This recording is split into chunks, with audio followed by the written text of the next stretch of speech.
All righty.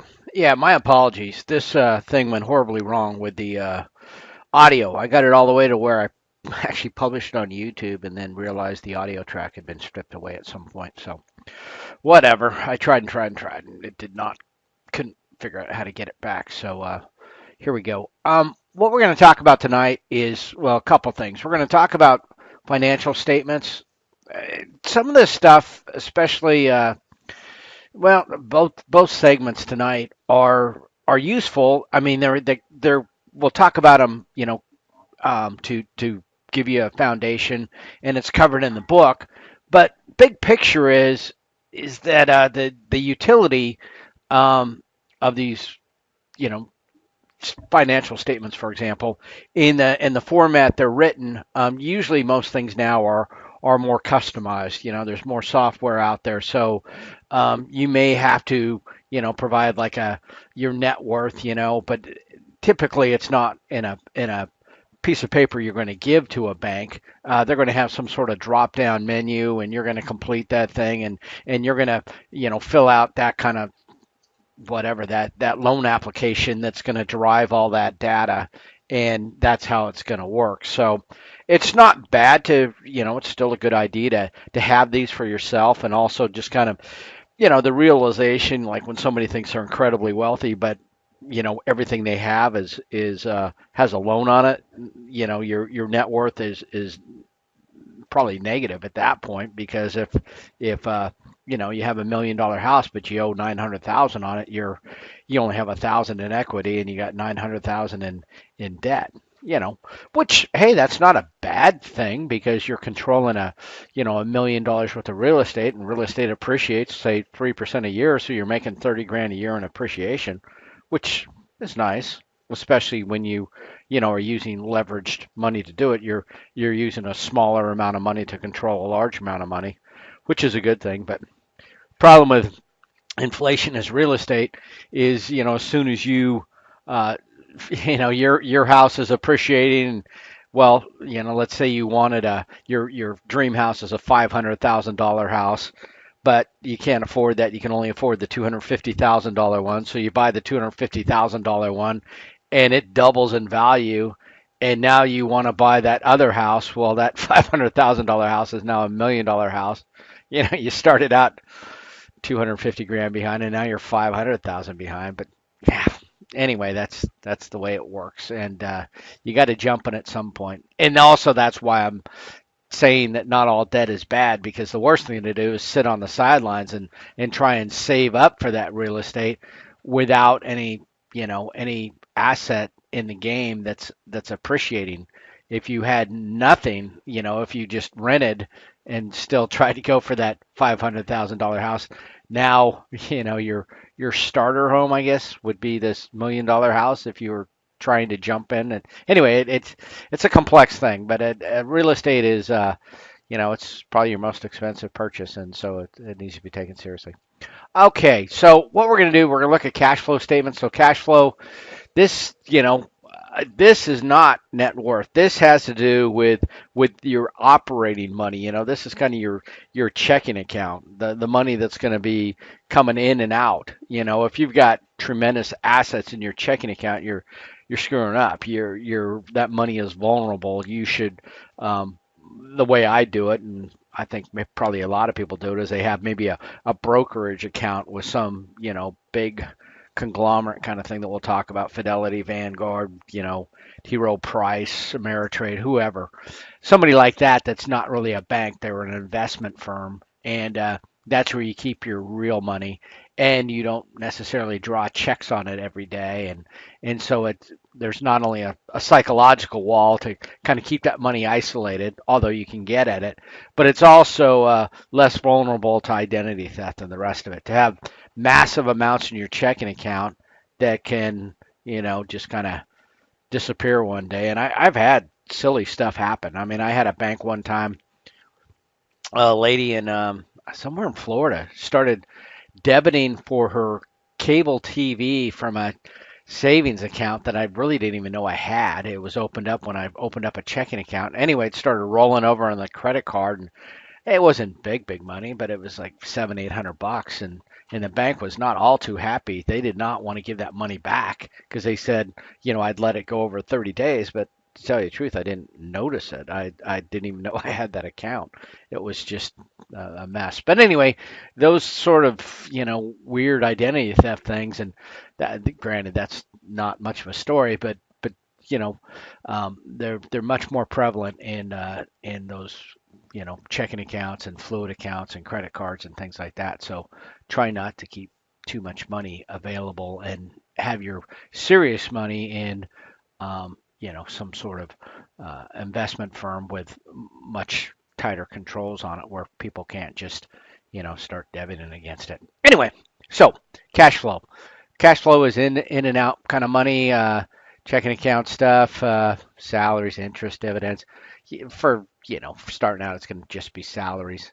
Interest and dividends are, well, probably not that much. I don't even have much in the way of interest and dividends. I try to do more in terms of stocks, but I do it on capital appreciation, capital gains, like, buying for, $30 and selling for $60 or something like that. So it would still come in on a cash flow, but actually, no, it'd be over on the investment side. So this is more your day-to-day stuff is where we're talking about cash flow statements.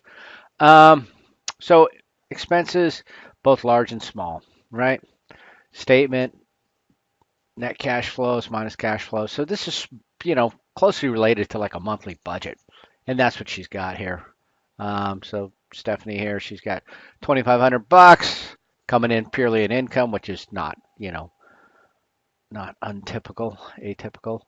Rent, 50, all their little expenses. Recreation, that's probably not a good way to do that. $600, that's kind of a big number in there. I'd probably want to split that up. And, if it's a travel allowance or something that you're saving up for a big trip, then, maybe split that out more, but up to you. Stage in your career path, certainly. Skill level and number of income earners. So, yeah, lots of things will affect that. Again, we've talked about, most people fall into one of two camps, spenders or savers.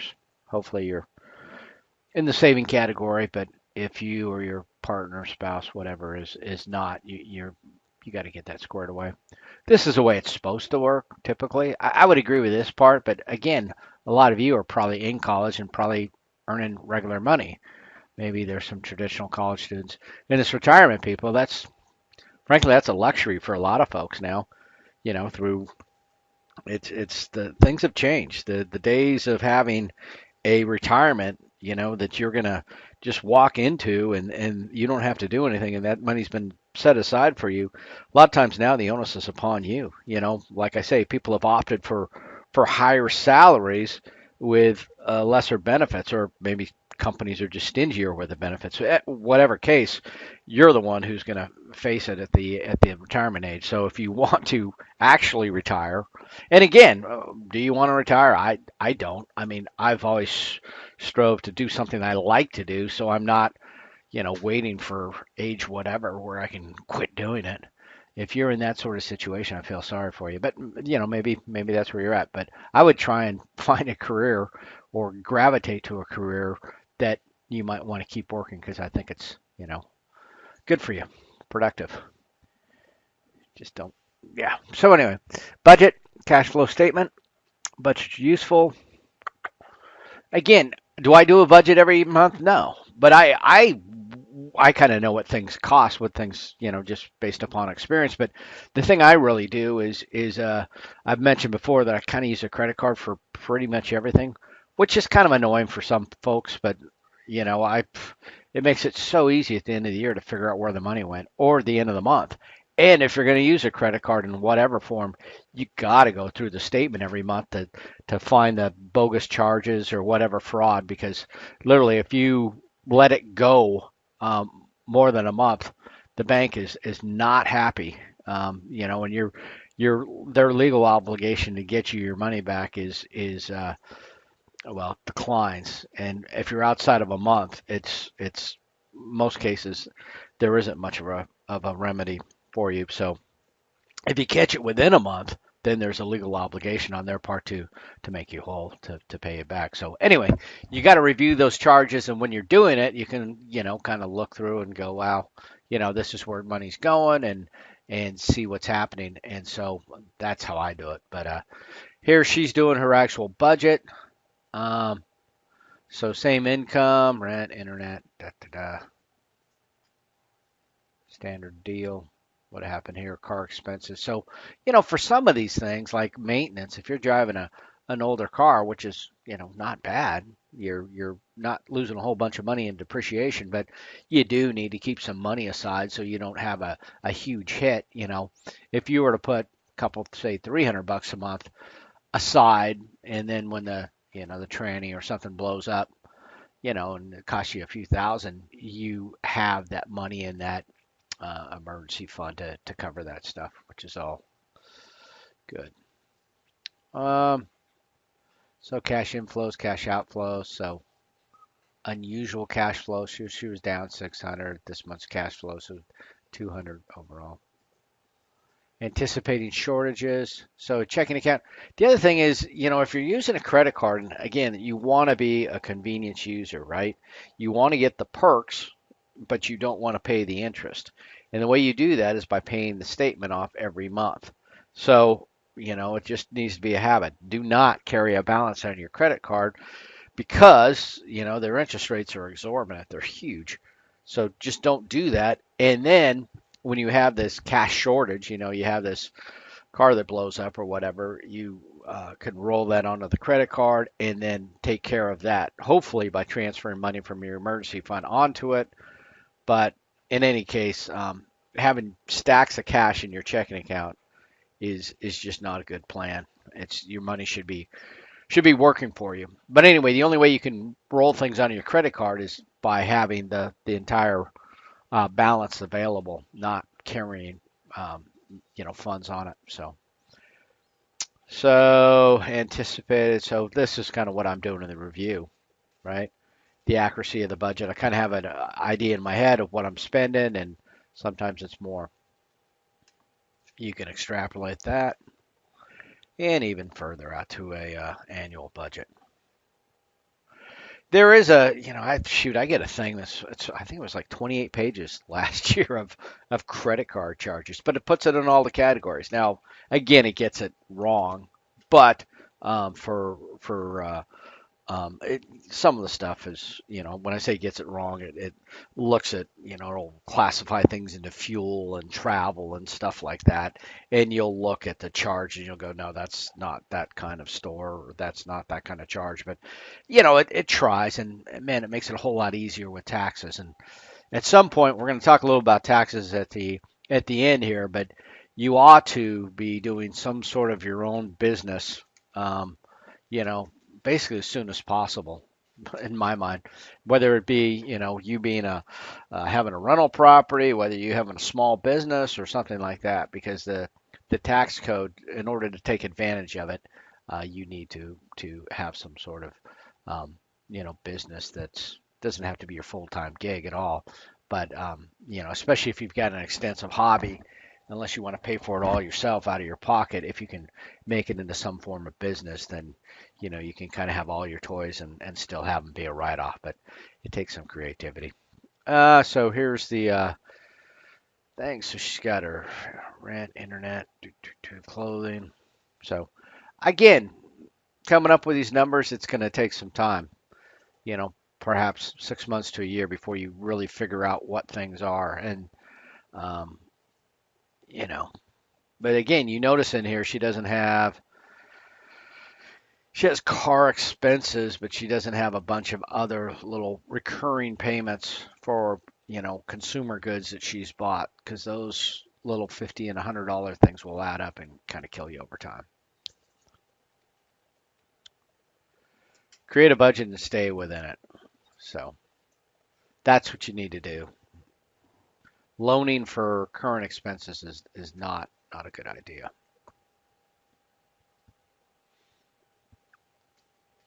And here's her numbers extrapolated over time. Mint is kind of useful. There's a lot of these programs out there. Just it has to do with your own personal privacy level. Um, but yeah, the reason why some of these services are so great and so free and all that other stuff is because they're selling your data. So, but maybe I don't know. My data's not typically that valuable, but I have to put up with a lot of spam and a lot of other things because of the availability of my phone number in business, the availability of my email, and it's just kind of a way of, cost of doing business. Pardon me. Personal balance sheet. So this is different. This is not the cash flow. This is going to be assets and liabilities, right? And getting down to net worth, which is just the difference between the two. So the balance sheet tells you what you actually own. Now you can have a great balance sheet. You can have a ton of assets, but not be able to buy groceries because, all your money's in a house or all your money's in something. So um, you need to be able to balance things a bit. All right, doggone dog combat there. So assets, liquid assets are things that can be easily converted. That's a big concept in here. So liquid means something that has quick cash value. A home is not. And there's other things that well, household assets are goofy because granted you pay a fair amount of money for stuff, but they're typically not worth very much. If you've got a really nice TV, how are you going to turn that into cash on, Craigslist or Marketplace or something like that? You're not going to get really probably what it's worth. So, most of the time when we're talking assets that a bank wants to see, they want to see, money in the bank, they want to see stocks, they want to see, real estate. But again, real estate is not considered liquid because you can't sell it that quick. So it's real estate transactions take forever, and they can be torpedoed by either the buyer or the seller with virtually no recourse. I mean, nobody typically gets sued. They squawk about it, but in the end, the brokers and nobody really wants to fight about it, and people just walk away from transactions the last minute. So it's kind of anyway. It just means it's not liquid. Market value tough to do on household stuff. Bonds and stocks. We'll talk more about those. And big picture, bonds are a form of debt capital. It's a loan, right? You got a big company, a big government, a big whatever, and they want to build something or expand or whatever. They don't, they maybe the municipality and they can't sell shares, they can't sell ownership, right? But anyway, they just want to give out a loan type thing. So let's say they give you, or no, you give them, you as the investor give them, say, 20 grand, and they give you $1,000 a year for, 20 years. And then they give you your 20,000 back at the end of 20 years, right? So is that a good deal? Depends on the prevailing interest rates. The 20,000 you give them now is not going to have much buying power 20 years from now. So you're losing a bit on that, but you're getting these bond payments throughout the course of it. Stocks are the same sort of thing, but this is now a private company, a corporation that wants to expand, and they don't want to have a loan. They want to sell little chunks of ownership, and so you buy a position within that company. So you know traditionally, well, I don't own bonds for other reasons that we'll go into later, but stocks are quite good because, or can be good, depends on the company. But in terms of recourse, some people think that, oh, if the company goes out of business, well, with stocks, you've got nothing. You owned that company. That was your part of the company that went out of business. A bond was a loan, so you can go after the assets, but good luck. It's a failed company, and you're very far back in the line as creditors, especially as an individual investor. So, in either case, if the company fails, you're not going to get your money back for the most part. But anyway, those are things that would go on a um, assets thing. And you're probably thinking, well, I'll never own individual stocks, which is probably true, but you probably already own mutual funds, which are sort of The same thing. A mutual fund is a group of stocks. Typically, they can be made up of a lot different types of assets, but um, you get a whole bunch of different stocks. You put them under a mutual fund. It's offered by a company, a big investment company. It's run by a manager, and it's just a very smooth way of doing transactions, and it also uh, provides you some diversity. You're not all in on one company, and when the companies go up or down, it's just a safer play and more useful for most people. So mutual funds would be another category, but they're not listed here. Oh, yes, they are. I'm sorry, wrong page. So investment companies that sell shares and invest. So again, typically made of stocks, and then real estate holdings, rental property. So income property you have, land. Land's kind of a rough. I own raw land, but it's not a great thing to do because you can't really get a loan on it typically, or if you do, at an exorbitant rate, and there's no income coming in unless it's like farmland that somebody's paying you rent for. But if it's just land that you're holding for speculation, there's um, and you're still paying the taxes on it. So, all right, liabilities. So when we say current and long term, so this could actually be, retitled as short term and long term. Current is just a accounting term for it, but the definition we're going to use is 1 year, right? If it's less than a year, it's current or short term. If it's long term, it's over a year. And that's pretty standard because that's how the IRS defines it. So when you're talking taxes to be paid on items, there's different tax rates many times on investments. Well, there is. And that's based upon that short or long term. It's higher if it's held for just a short time, and it's lower if it's held for a year or more, which is considered long term. But anyway, those are liabilities. Personal balance sheet. So that's the thing. You put assets, liabilities, subtract the two, and you've got a personal balance sheet and your net worth. So checking account, savings account, home, car, furniture, assets, all those stocks and stuff. And you subtract those two and boom. Credit card balance, why $2,000?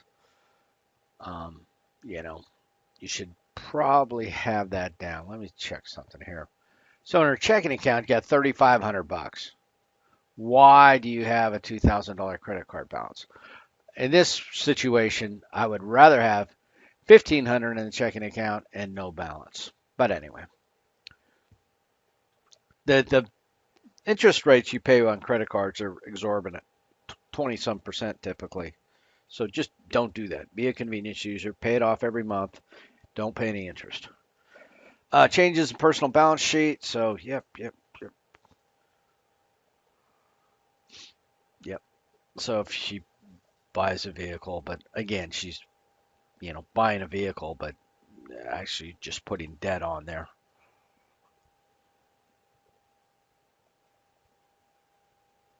All right.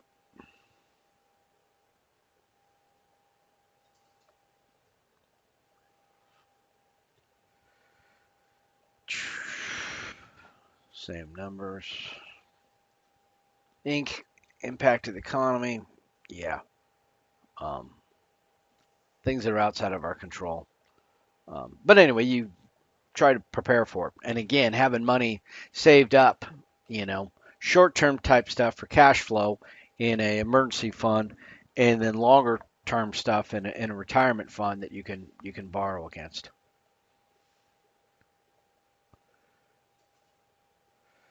The price of houses will go up and down depending upon the economy. If it's a seller's market, it means there's huge demand, so you don't have to negotiate much with, a seller doesn't have to negotiate much with price.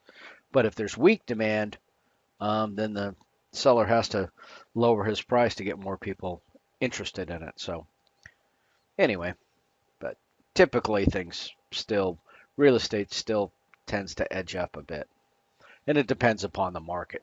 Markets are, great fluctuation.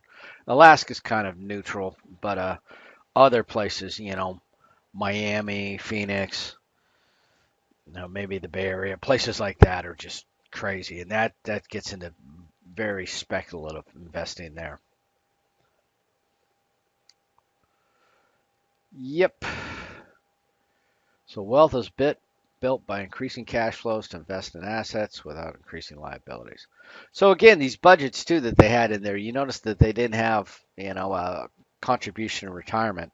An entry on there of say 10%, um, just, pay yourself first would have been, a better item in a budget. If you look back at the budget she had, um, you know, should have had a cash outflow. One of these categories should have been, 10%. So she's bringing in 2,500, $250, and then, adjust accordingly. And if it's a percentage, then it's, whatever. You don't have to adjust it all the time because it's going to be, 10% of your income. So, well, you would adjust the number, but the burden upon you would stay constant. Okay, back up to where we were. So debt to equity ratio, sometimes they look at that. Liquidity ratios. Again, you typically don't see these numbers very often. Banks may have interest in it. If you're going to get a mortgage loan, they may calculate these assets out, but things change. They'll clamp down and then they'll ease up after the 2007, 2008 kind of meltdown in the real estate market. They got much tighter. They used to, make loans to ninjas, no income, no job, no assets, and that kind of went away. But the tendency is for those things to creep back in. Debt to asset ratio.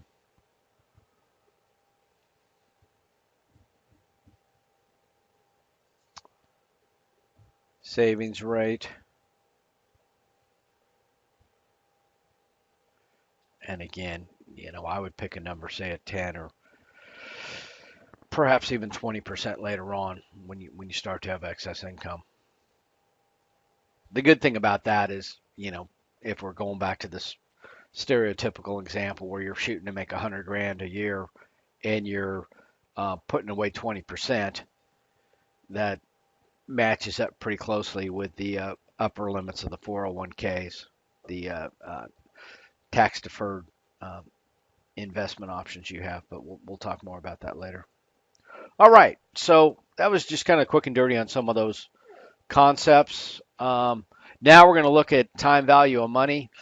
Now, again, I mean, I'm not doing a real good job here with a intention step, trying to motivate you on the importance of some of these items. But the thing is that time value of money is critical, but it's much better explained by those Excel spreadsheets that we started out with at the first week. So when you're looking at these numbers and they don't quite make sense and they're just randomly pulling numbers, out of charts or tables, it's just hard to grasp the power of the time value of money. So again, I would look at those Excel spreadsheets to do it. What they're talking about here too is kind of a historical look at how people would calculate some of these time value of money issues. They use these formulas and people kind of get lost in the process and they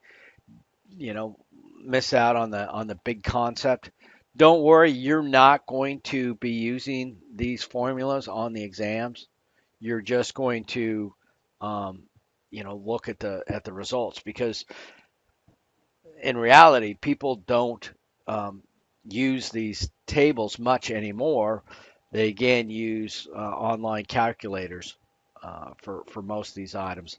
And the beauty of the online calculators is they take into account fairly seamlessly some of the other factors. So when you're looking at how much your mortgage is going to cost you on the tables, they don't often capture things like tax rates and insurance and all that kind of stuff. If let's say you've got a mortgage for 185,000, that payment is going to be for the to pay the note, just the money is going to be about 1,100 a month, $1,100 a month on a 30-year fixed mortgage. At about a 3 point whatever 3.3 or something interest rate. But anyway, there's other things that you pay. Your actual bill on your mortgage is probably about 1,400, 1,500, because that's based upon the escrow accounts that also have to be paid when you're buying a house. And so your insurance and your taxes, your property taxes, are normally figured in there on a per month basis. So you aren't hit with this massive tax bill at the end of the year. You're still going to have that massive tax bill, but the escrow account is already established by the lender, and they pay it on your behalf. So it just smooths things out. And the lender is very much interested in the house not being in some sort of tax foreclosure, and they're very much interested in the insurance being maintained on it, so that when it burns down, they're protected. So those escrows are usually not an optional item. Um, so anyway, they're going to go through, and we're going to talk about different problems you may want to work on. You may want to look at um, how much money I need to put away right now to end up with a future sum. You may look at, if I put, say, $100 a month away, how much will I have in 5 years? So, present value, future value. Um, what I just described there was a series of equal payments, which is an annuity, right? Annuities are also used in insurance. In an insurance concept, annuities are not typically a great deal, because there's, again, some commission guy selling it to you, so he gets a little something for the effort, and so you're left with a little bit less. But in concept, an annuity, well, by definition, let's say you give the insurance company, 10,000 bucks, and all of a sudden they start paying you whatever the terms are, but let's say it's $100 a month for the rest of your life. So if you die tomorrow, yeah, you got screwed. If you die 30 years from now, you're probably doing all right. So it's almost like the opposite of insurance. Insurance, life insurance, the only way you collect on it is by dying, term insurance. And annuity, the way you collect on it is by living. So anyway, but annuity, that's when they're talking about from an insurance company, because it is going to be a series of equal cash payments. Um, and anyway, they also use that in future value type examples. Compounding. So compounding, this is how, when you're putting that $500 a month into that account, somehow it ends up being $5.3 million dollars at the end of about 45 years. And that's because you start earning interest on interest, right? If somebody says, I'm going to pay you, 10% interest compounded daily, 10% annual interest compounded daily, and let's say you start out with $100. Well, if it was compounded daily, on day two you actually have more than $100, because you have that, you know, whatever, 1/365th of 10% given to you that next day, and the next day you have another, uh, fractional percentage of that 10% given to you. But on every day, now you're earning interest on that slightly increased amount. So, by the 6 month point, let's say you have 100 and whatever, I don't even know the numbers, but say 100, or yeah, $130 or $110. No, that'd be way more than 10%. But anyway, you have more than $100, and so you'd probably have $107 or something like that. And so now you're earning interest on that higher amount. And by the end of the year, you have way more than $110. um, 10, if you just had $110, that would be simple interest. That would be no compounding. But since yours compounded daily, your amount went up. And anyway, it kind of boggles the mind, but you got to look at those graphs and charts just to kind of realize the power of it. Einstein called it one of the compound interest was one of the, wonders of the world and all the rest of that. Just because it just doesn't seem logical how quickly it increases. Keep in mind, it can work against you if you're carrying a credit card bill and you're paying, high interest. Um, you know, compounding can your interest. Well, the credit card company's interest will compound at that same rate, and you end up paying phenomenal amounts. So don't do that. All right. So I'm going to run through these just real quick, but again, they want to get you all wrapped up in these, FVIF, future value, and N is a time period, and I is the interest rate, and you need a financial calculator. You really don't need any of this. You can go on Google and you can look at mortgage rate or something, and it's not going to put them in these terms, but it's going to tell you um, the numbers, the in contextual form. For the homework problems that you're going to have, you'll see in the book the tables, the way they work, and you'll look at these formulas, and it's not going to be that frustrating. But just don't worry that you don't need to memorize the formulas, and you don't need to memorize the little acronyms here, present value. So in this case, yeah, 5 years invest 5,000 now and 4%. So it's just a lump sum right now. There's not a series of payments, so this one's fairly straightforward. So 5,000, they pull this number out of the table that takes into account that compounding. That's why it's not, uh, the number you would think it would be. Longer period. So again, the fudge factor, then the number's going to change. Higher interest rate, going to change that factor again. So you're just pulling these out of a table, and it's just kind of mindless. But there's, you know, most of the stuff has been replaced with dedicated applications for whatever specific task you're trying to accomplish. So this is this impressive chart, but not nearly as impressive as the graphs we gave you, right? Here he has this amount of money, and now all of a sudden he's up at nearly 2,600 bucks because he was at 10%. So good to know. Power of compounding can also expand your debt, just like I said. Twisted logic about long-term debt. Um, Depends on what the debt is. If I'm paying, say, 3% on a home, and homes are appreciating at 3%, but I'm using just a small amount of money, my down payment to control that massive asset. That's called leverage. So am I anxious to run out? Say I'm controlling with $30,000, I'm controlling a $300,000 asset. Do I want to pay off that asset right now? That's one way of doing it.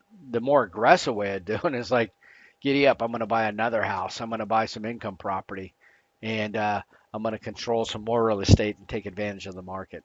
Anyway, each to his own, but that's how wealth is built. If you care to do that.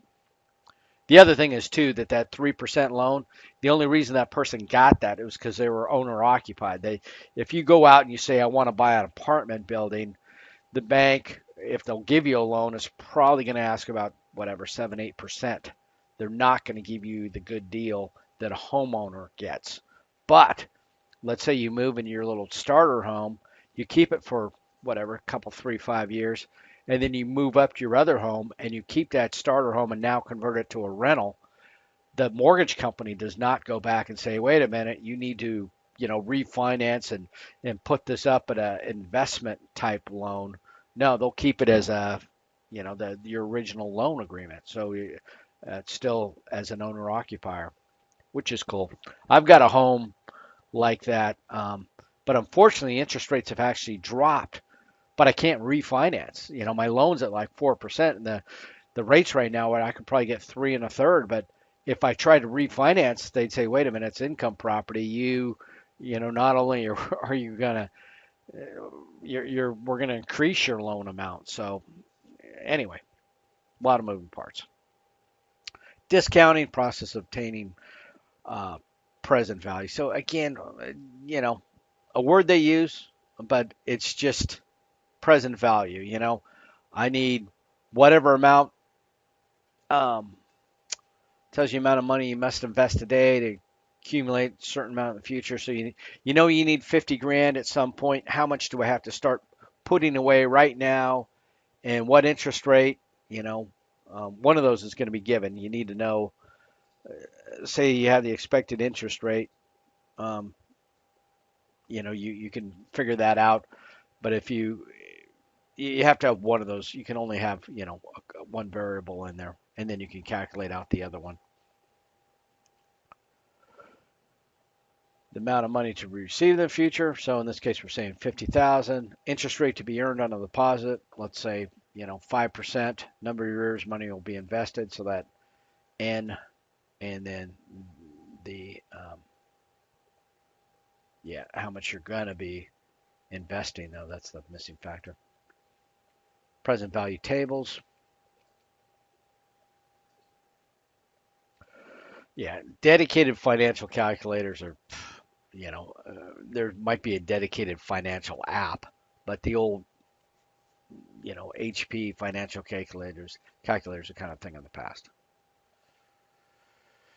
50,000 single investment, 7%. So he's got everything he needs. Then you just put it in the formula. What's the dollar amount you need to invest?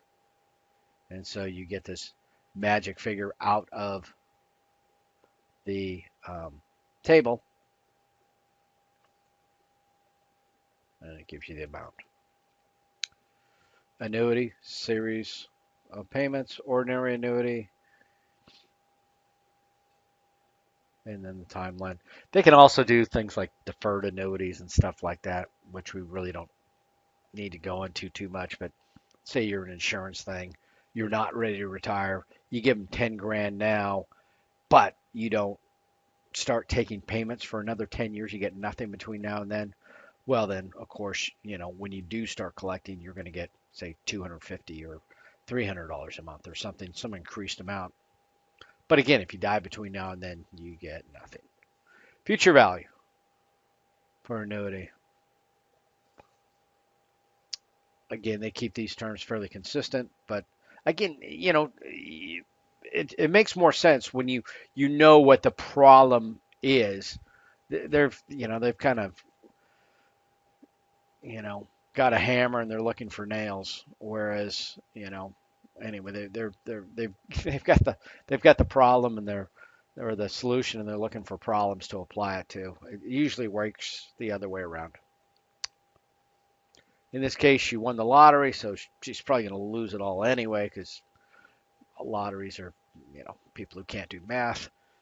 Will receive 150,000 at the end of every year for the next 20 years. 7%, how much will be in your account? And so, boom, series equal payments, and you can calculate that out, and it's going to be $6 million bucks.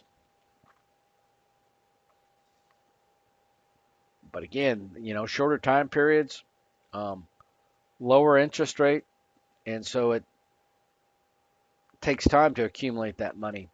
Remember those $500 payments that $500 to 6,500. Wasn't that what we were working? 5,500 a year. They got to the 5.3 million. So again, the numbers change. It's not a linear relationship.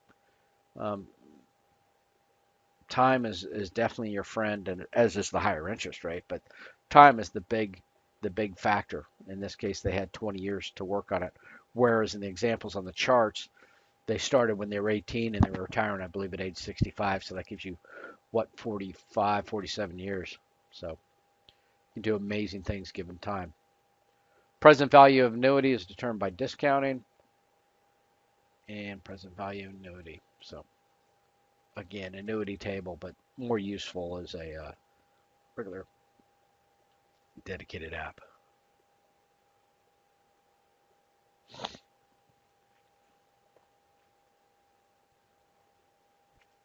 So in this case, 82,000 at the end of each year for 25 years. or you can take a lump sum of 700,000 and you do the, we should all have these kind of problems. Figure out which one is going to be more beneficial to you, and this is how you would do it. You would do it with the tables and doing a little bit of math. So you can see in this case, the present value of the streams, 82,000 would be 8,000, so they would turn down the offer.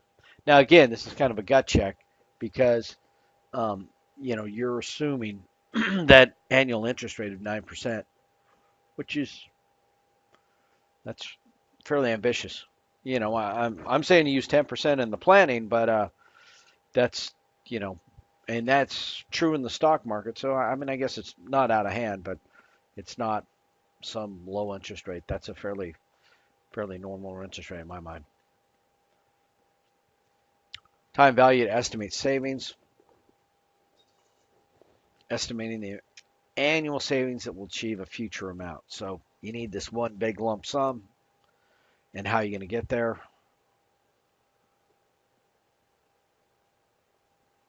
Yep. So it might be like a balloon payment for a piece of property you're buying.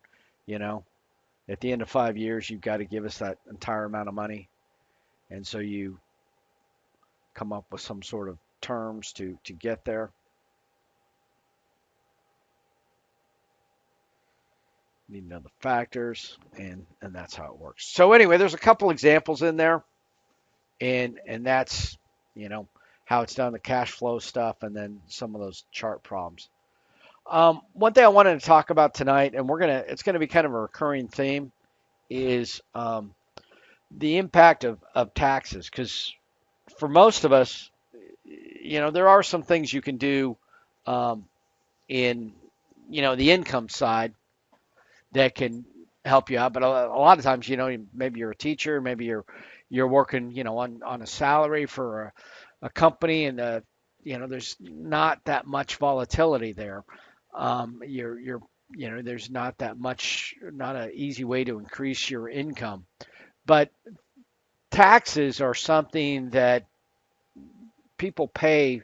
Generally, people pay too much on their taxes. To tell you the truth, it's kind of not typical. In Europe, for example, people tend to underpay their taxes, but the government knows that, so they have not so much income tax, but what they have is a huge value added tax, like a sales tax that's not tacked on top of the products. It's actually included in the price, so it's pretty insidious. You don't notice it, but oh man, it's there, and it's 20%, 19 point something in Germany when I left.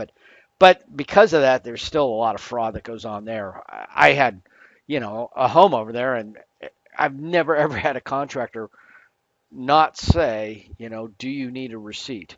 And what they're saying is this going to be on the books or under the table? And if you don't need a receipt, then it's typically 20% less. So they haven't quite solved it, but it still happens. But in the States, people are, there's a lot of fear of the IRS, and so people tend to overpay on their taxes. They also tend to, um, not understand the tax code. They don't understand that, say you're getting a big refund every year. That doesn't mean you're doing well. It means that you're giving the government a huge loan every year. You shouldn't do that. You should get your withholdings, what the amount that's taken out in your check for income tax, um, is an estimate of what you should owe at the end of the year. And if you're always getting a big refund, you're having too much money withheld. Now, there's ways to adjust that. A lot of times it has to do with dependence, restructuring the way, or even you can actually claim more dependents than you actually have on the withholding documents. And at the end of the year, is when you know, on your tax forms, you actually put the true number of dependents you have, because that's where it's a legally binding type thing. On the withholdings, there's more. It's not necessarily a contract between you and the government at that point. But anyway, so there's two concepts here though. There's tax avoidance and tax evasion. Tax evasion is what you go to jail for. That's not paying the taxes that are owed. But tax avoidance, that's what you do. I mean, that's what you should be doing. The way the tax code is set up is for you to, you know, whatever the loopholes are. I mean, that's kind of a silly term because those things were put there, um, generally by politicians or even sometimes they're, and I don't mean that they're all bad. Like there's tax credits for, adopting a child. There's tax credits for, certain energy things that you do. There's tax credits for, education and you know, just societal good type things. Now there's usually limits, income limits. If you hit a certain limit, those benefits tend to go away. But it's super complex, and that's why what I've opened up here is TurboTax. Now there's other competing software out there, and I'm sure they're all about the same. So I'm not shilling for TurboTax, but I am saying that even if you do your taxes yourself, or perhaps you use H&R Block to do it, or somebody like that, or Liberty or somebody, you probably should be going into one of the software things like TurboTax or somebody else and calculating the taxes yourself. Because with any of these software packages, you don't pay until you file. So you can go through and run your taxes and see the effect of different decisions you might make and just kind of trial run. The other thing is that you don't wait to do your taxes until April 15th, the deadline. You have to or should do a trial run before the end of the calendar year because on New Year's Day everything is fixed. Once the new year starts, you can't buy and sell and do things to change your financial situation after the fact. Now, you can up until April 15th or whatever, you can do an IRA. You can put money in an IRA and claim that, but if you buy or sell stock, you you know sell some property or do something like that that's going to have an effect on your taxes, it's not going to be reflected in uh, the taxes you're paying. You always pay your taxes, basically in arrears for the year prior, right? You're always one calendar year behind. So when we do the taxes here in a couple months, you're going to be doing the taxes for 2019. So anyway, the beauty of these software packages is number one, they kind of keep your data. So that makes it easy. So you can concentrate on doing your taxes rather than typing in your social security number and a bunch of addresses and stuff like that. But you can also go in here and what if things. Because if somebody says, well, does it make sense to file individually or jointly? Well, the beauty of something like this is you can calculate it both ways and you can figure out for yourself because in each case there's going to be a lot of variables, and especially with Alaska not having state income tax, there's things that are favorable in high tax states that don't make sense in Alaska, or there's things that anyway there's a lot of variables because the state component many times is part of it. So you can, I'm considering selling my home and I want to figure out how that works. I'm thinking about rent versus buy. So what I've done here is this is, just a complete BS portfolio set up for me on TurboTax. And, they think my name's UAA and I was born in 85. I live on JBear or whatever. Um, but anyway, all that numbers, it's all in there. And we can go through and look at some aspects, and we'll spend more time before we go. But you can see, you know, what your kids are, dependent situation, how you're going to file. Um, you can look at tax brackets, which can be kind of confusing. You can look at this is going to affect the amount of tax you pay. Now you can be married, but you can also file individual returns. If you're a single guy, you're going to pay more. Children, it goes through here and tells you, what you can claim as a dependent. So, certain elderly folks, you can um, also have dependents. But anyway, it's all in here, and it's derived from IRS definitions. So the way you got to do any tax sort of problem is you got to kind of approach it a couple different ways. Um, First, you kind of look on the internet, but it's going to be unreliable, obviously, because you can find any kind of answer you want. But that'll sort of narrow your search, and then you look at a tax document. Now that you kind of have an idea of the terms you're looking for and the concept, you look on a more legitimate site, maybe a Barron's or a TurboTax or Intuit, the mother company, father company, whatever, and get some more information. And then if it's worth it at all, the advice you're getting, it will be referenced back to the IRS publication. Now the IRS publication is usually not a user friendly, easy reading document, but if you've done these other two steps first, you understand the concept, and then you can go in there to the IRS source document and not basically be overwhelmed by the proposition. But anyway, so they're going to go through here, and we'll go through and we'll do some examples. But again, all this address stuff is already taken care of, and we can just jump to some of the things we would look at. There's also certain forms in here that are interesting. Like I said, I do farming stuff, so there's a Schedule F that's quite interesting, and that has to do with tax write-offs that are available to specifically farming. Other things you have businesses that are would also be part of it here. Let me see if we get into some of these documents. Yeah, they're going to want to. Most of the stuff is done electronically now, so I'm going to have to enter in some more documents in there to make this more realistic. But I'll be able to show you some real estate um, options, some other examples. So we'll spend more time on it. But um, when we start talking about taxes and things like that, this will be a lot of times what I'll be using is a program like this. Charitable donations are going to be a one-for-one deduction off of your income. But anyway, we need to put some income in there. So I just wanted to kind of show you that since we're starting to creep into tax season. And one of the big things that's actually going to affect the amount of money in your pocket is the amount of taxes you end up paying. If there's things you can do to minimize that, I want to, try and highlight that in this course. So we'll talk more about it in subsequent weeks, but take a look at that homework.